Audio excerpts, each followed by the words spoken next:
Well, this country's largest federal public service union has new leadership. Sharon De Sousa, elected by the Public Service Alliance of Canada members last week.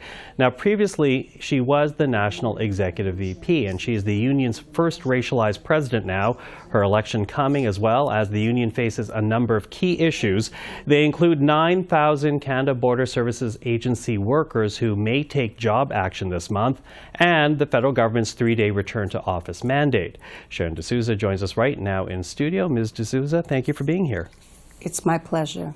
Now, I'll say it for both of us, because your voice is a bit gruff because you just came out of a union convention. So thank you for being here. Really appreciate the time.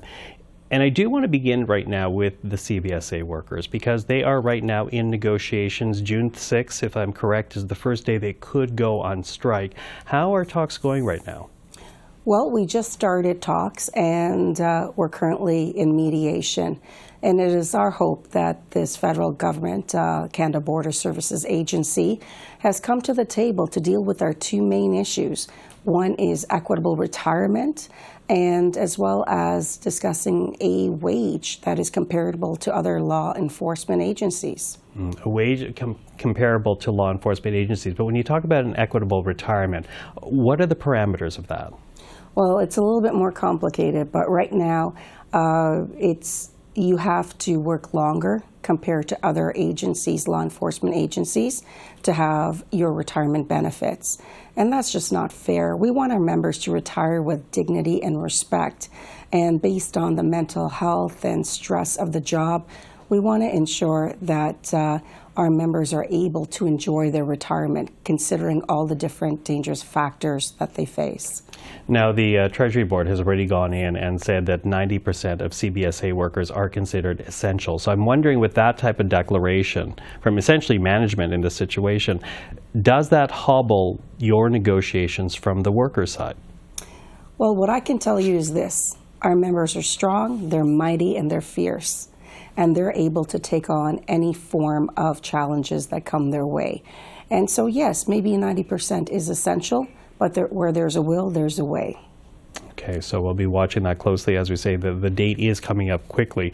Now, another issue I want to talk about, and this is, again, a holdover from the last president, but it is the issue of a return to work. PSAC right now resisting the 3-day-a-week mandate that the federal government wants to put out there. You know, I'm wondering how you sell that to Canadians. When we saw a recent Angus Reid Institute poll that said 59% of Canadians think, you know, going back to work more frequently in the week is a good thing, how do you make the argument that it is not good for your workers?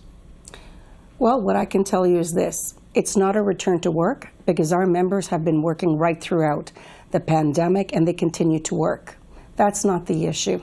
The issue is the arbitrary decision to unilaterally decide that they're going to have 3 days in the office when we know that the facilities are not quite up to snuff. We know that for a fact. There's bed bugs, there's bats in some locations, and there's not enough workstations at all. So they have to deal with the health and safety issues.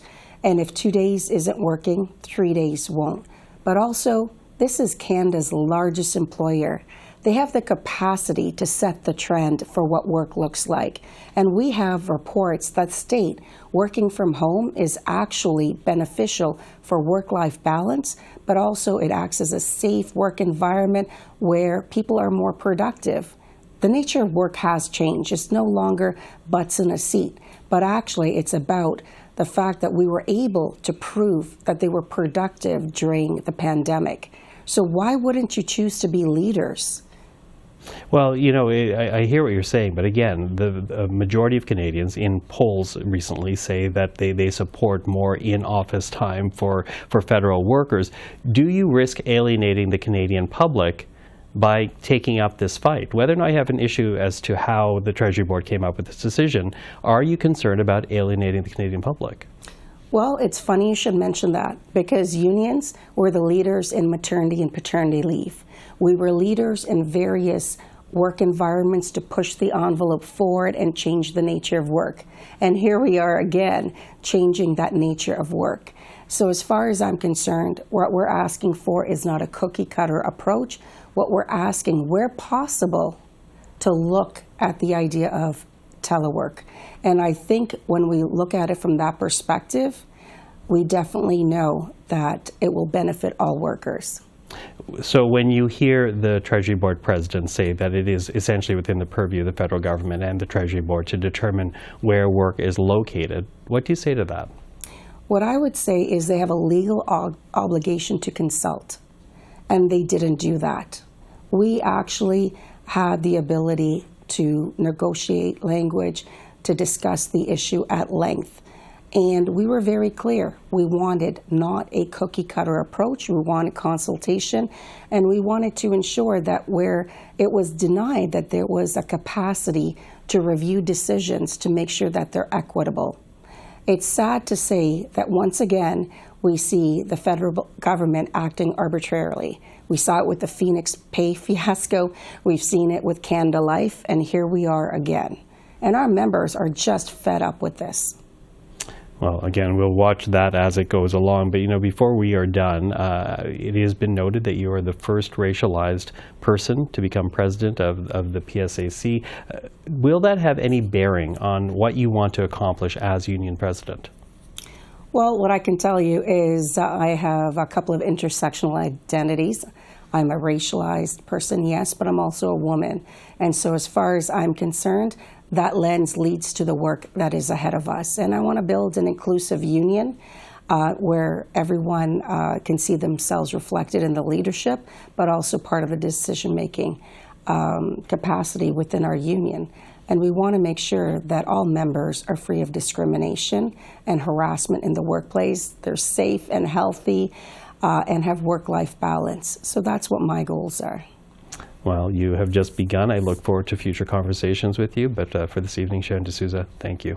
Thank you so much.